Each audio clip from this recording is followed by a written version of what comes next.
সম্মানিত ভিউয়ার্স, আসসালামু আলাইকুম। ধারাবাহিক টিউটোরিয়ালে আমি আপনাদেরকে স্বাগত জানাই।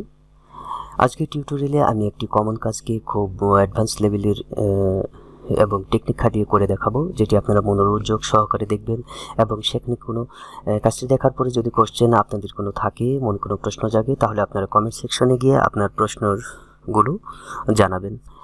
তো এই কমন কাজটি থেকে আপনারা অনেক কিছু বেসিক জিনিস শিখতে পারবেন এবং অ্যাডভান্স লেভেলের করে শিখতে পারবেন। কথা না বাড়িয়ে আমি আমার কাজে ফিরে যাই। এই যে আপনারা পেজ দেখতে পাচ্ছেন, এই পেজে আমি ঠিক যেভাবে লিখবো আপনারা ঠিক সেভাবে লিখবেন। কি হতে চলেছে এটা আপনার পরবর্তীতে বুঝতে পারবেন, কিন্তু কাজটি করার সাথে সাথে আপনারা অনেক কিছু ট্রিক্স এবং টিপস এখান থেকে শিখতে পারবেন। আমি যখন যেভাবে যেমনটা করতে বলবো আপনারা ঠিক সেটাই ফলো করবেন। তো কথা না বেরিয়ে আমি কাজে চলে যাই। আমি প্রথমে জিরোতে ক্লিক করলাম, এরপর একটা স্পেস দিলাম, এরপর আবার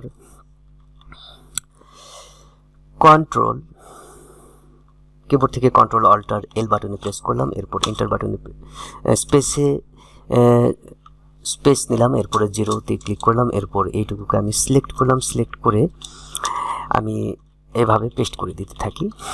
10-11 পর্যন্ত পেস্ট করে দিলাম, এরপর এন্টার বাটনে প্রেস করলাম। এরপর আমার যে নাম্বারটুকু নেওয়ার পর এখান থেকে আমরা এইটুকুকে সিলেক্ট করে নেব।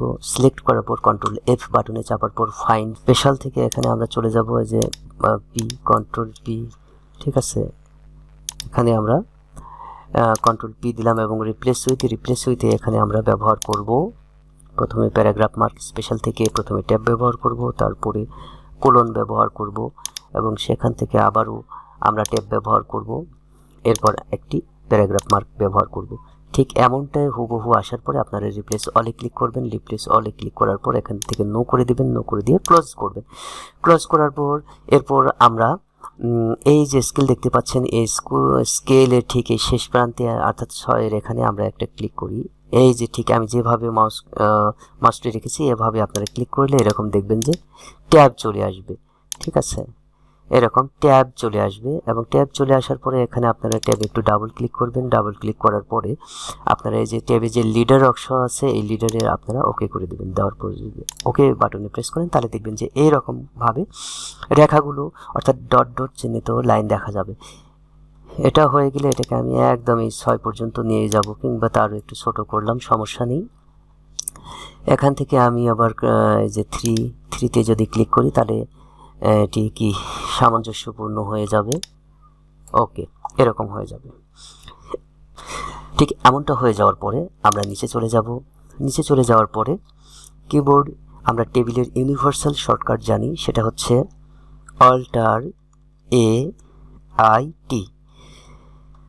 অল্টার এ আইটি বাটনে প্রেস করলে আমাদের সামনে ইচ্ছা টেবিলের এরকম অপশন চলে আসবে। আমরা ওকেতে প্রেস করব। ওকেতে প্রেস করার পর যতগুলো সেল থাকবে প্রত্যেকটা সেলে আমরা 0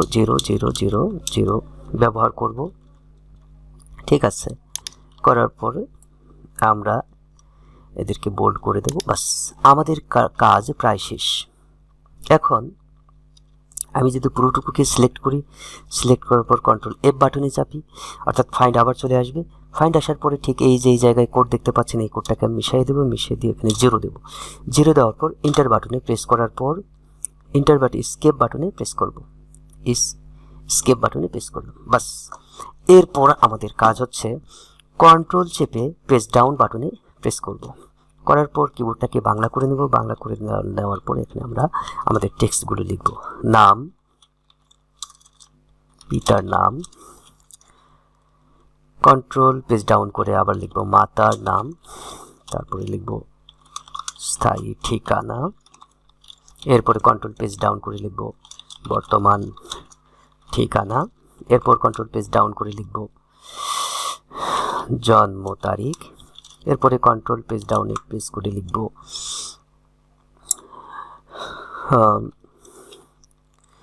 নিজ জেলা। এরপর কন্ট্রোল পেজ ডাউন করে লিখব জাতীয়তা। এরপর কন্ট্রোল পেজ ডাউন করে লিখব ধর্ম। ডাউন করে আমরা লিখব জাতীয় পরিচয়পত্র নম্বর। এরপরে কন্ট্রোল পেজ ডাউন করে লিখব মোবাইল নম্বর। এরপর কন্ট্রোল পেজ ডাউন করে লিখব শিক্ষাগত যোগ্যতা। এরপরে কন্ট্রোল পেজ ডাউন করে আমরা এখানে লিখব পরীক্ষা। এরপরে কন্ট্রোল পেজ ডাউন করে আমরা লিখব বিভাগ। এরপরে কন্ট্রোল পেজ ডাউন করে লিখব, এরপর কন্ট্রোল পেজ ডাউন করলে আমরা পরবর্তীতে লিখব ফলাফল। কন্ট্রোল পেজ ডাউন করে লিখব বোর্ড অবলিক। ঠিক আছে, এতটুকু আমার হয়ে গেছে। এরপর আরেকটা যেটা উপরে থাকলো কন্ট্রোল পেজ আপ, এটা দিয়ে মিডিলে দেব। মিডিলে দেওয়ার পরে আমি এরকম করে বড় করব। বড় করার পরে এখানে লিখব যে এখানে লিখব জীবন বৃত্তান্ত। এরপরে এটাকে আমরা বোল্ড করব। এরপর কন্ট্রোল ডি চেপে ফন্টে যাব। ফন্টে গিয়ে আমরা আন্ডারলাইনে যাব। আন্ডারলাইনে গিয়ে নিচে এসে এই যে মোটা আন্ডারলাইন, এটা দিয়ে আমরা ওকে বাটনে প্রেস করব, বাস। এরপরে আমরা এখানে এন্টার দিয়ে বা এখানে একটু স্পেস করে জায়গা নেব। ঠিক আছে, এরপর আমাদের কাজ হচ্ছে এখানে ছবির জন্য একটা ঘর নিয়ে আসা। এটা আমি অ্যাডভান্স লেভেলের একটি শর্টকাট, যেটা হচ্ছে ইউনিভার্সাল শর্টকাট, এমএস অফিসের ইউনিভার্সাল শর্টকাট, সার্বজনীন শর্টকাট, যেটা অর্থাৎ এটি সব অফিস অ্যাপ্লিকেশনেই কাজ করবে, এমএস ওয়ার্ডে কাজ করবে। সেটি দেখি সেই শর্টকাট দিয়ে কী করা যায়। তাহলে আমি চাপি অল্টার আই এবং এক্স।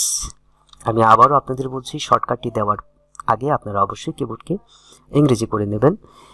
অল্টার আই এবং এক্স বাটনে চাপার সাথে সাথে আমার কার্সারটি প্লাস আকার ধারণ করেছে। প্লাস আকার ধারণ করা মাত্র আমি যে কোনো প্রান্তে আমি এরকম করে এটা ক্লিক করলেই এরকম ছক দেখা যাবে। ছকের ভিতরে একটি কার্সার ব্লিঙ্ক করবে এবং সে তার ভিতরে আমি লিখব পাসপোর্ট সাইজের ছবি। এটা লেখার পর এটাকে আমি কন্ট্রোল ই চেপে মিডলে দেব। মিডলে দেওয়ার পরে ঠিক আছে, এটাকে আমি প্রপার্টিজে চলে যাব, ফরম্যাট টেক্সটে চলে যাব। গিয়ে এটার যদি আমার একটু বাড়িয়ে দিতে হয়, আমি একটু সেটাকে এই যে চারদিকে যে বর্ডার, সেটাকে বাড়িয়ে দিলাম এখান থেকে। এরপর আমি সাইজে গেলাম, অর্থাৎ এই ঘরের সাইজটা কেমন হবে, ছবির ঘরের সাইজটা কেমন হবে, একটা পাসপোর্ট সাইজের একটা মাপ আমি দিয়ে দেবো এখানে। হাইটে তাহলে দেবো 1.9 এবং ওই অর্থাৎ প্রস্থে আমরা দেব 1.5। এটা দিলাম, অর্থাৎ এটার দৈর্ঘ্য প্রস্থ কত হবে সেটা।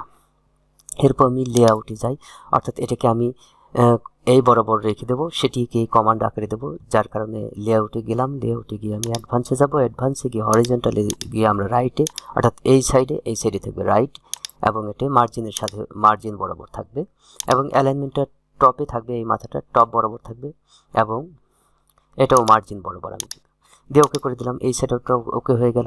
এরপরে এর ভিতর যে লেখাটি আছে এটা মিডল বরাবর থাকবে, তার জন্য অ্যালাইনমেন্টে যাব।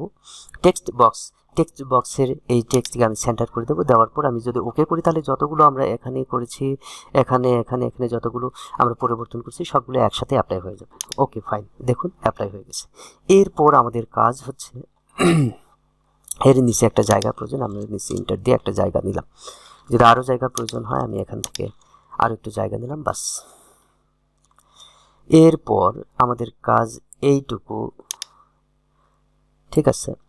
এই নাম্বার ফরম্যাটটাও আমরা পরিবর্তন করতে পারি। নাম্বার ফরম্যাটটা পরিবর্তনের জন্য আমরা কি করব, ধরুন আমাদের এখানে কার্সারকে রেখে দিয়েছি, নাম্বার ফরম্যাটে আমি যাব। এর জন্য আমরা কিবোর্ড থেকে F11 বাটন প্রেস করব। F11 বাটন প্রেস করব। আবার যদি F11 বাটন প্রেস করি, এরকম নিচে নাম্বারগুলোকে একের পর এক চলে যাবে। এবং শিফট চেপে যদি আমরা F11 বাটনে প্রেস করি, আবার উপরের দিকে এই সিলেকশনটা চলে যাবে।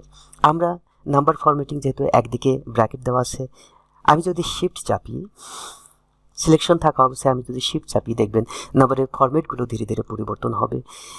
2, 3, এটা হচ্ছে 3 নাম্বার, এটা 4, এটা 5, এটা 6, এইরকম 6 রকম, এর কি 7, 8টার মতো আছে। আমরা যদি শিফট চেপে আবারও ট্যাবে চাপি, তাহলে এরকম ধীরে ধীরে আবারও সামনের দিকে চলে যাবে। ঠিক আছে, তো আমরা চাচ্ছি দুই দিকে বর্ডার, দুই দিকে যাতে ব্র্যাকেট থাকে। ব্র্যাকেট এবং ব্র্যাকেট ক্লোজ দুটোই যাতে থাকে, তাহলে দেখতে সুন্দর লাগবে। তো সিলেকশন থাকা অবস্থায় আমরা ট্যাব বাটনে প্রেস করব 1 2 3, তাহলে 3 নম্বরে এরকম চলে এসেছে। তাহলে যতগুলো কাজই আমরা করলাম, দেখুন এই কাজটা আপনাদের সকলেরই জানা, আপনারা ম্যানুয়ালি সকলেই করেন, কিন্তু আমার মনে হয় যে কখনো এভাবে খেয়ালের মাধ্যমে কিংবা কিবোর্ড, শুধুমাত্র কিবোর্ড ব্যবহার করে এটা যে করা যায়, আপনারা এই প্র্যাকটিসটুকু করবেন। প্রত্যেকটা কাজ এর মধ্যে এই যে লাইন নেওয়ার যে কাজটা আমি নিয়েছি, অর্থাৎ যাকে আমরা বলি ট্যাব লিডার নেওয়া, এটা হচ্ছে ট্যাব লিডার নেওয়া, তারপরে বক্স নেওয়া, তারপরে এই যে নাম্বার আছে নাম্বার নেওয়া, এরপরে শেপ নেওয়া, শেপকে শর্টকাটে নেওয়া, তারপরে ট্যাব লিডারকে শর্টকাটে নেওয়া, ট্যাবকে শর্টকাটে নেওয়া, আন্ডারলাইনকে শর্টকাটে নেওয়া, একটু মানে যেটা বোল্ড আন্ডারলাইনকে শর্টকাটে নেওয়া, এরপরে বক্সটাকে শর্টকাটে নেওয়া। ঠিক পুরো প্রসেসটাই কেন জানা হলেও একটু আনকমনভাবে আমি কাজটা আপনাদেরকে করে দেখালাম।